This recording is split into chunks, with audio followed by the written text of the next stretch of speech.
want to transform any voice into professional song using AI, here's a step-by-step guide on how to do it. We're gonna go ahead and use Suno. Suno is a feature that allows you to generate, images generate music based off text, voice, or even lyrics, right? So what you're gonna do, you're gonna just go ahead and click the music icon right here at the bottom middle, right? And just type in your song description.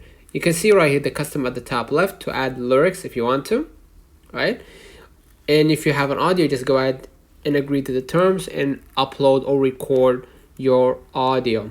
Okay, you're gonna see right here instrumental, right? If you want this song to be instrumental, like without any lyrics or whatever, you can just go ahead and toggle this on and describe your song, right? An emotional jazz song about how you're always there for me, whatever that might be, and select your workspace if you have more than workspace, right?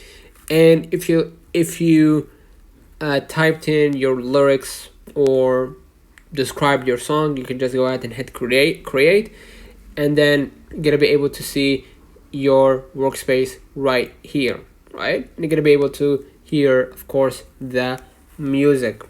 Okay, you can go ahead and click the music icon if you want just to turn any voice into a professional song. You could just go ahead and upload the audio, agree to the terms. You can drag and drop audio file right here, or select file, or record audio singing or reciting lyrics. Okay, so basically that's it. Let me know in the comments if this video helped you. Do not forget to like and subscribe. Thank you for watching.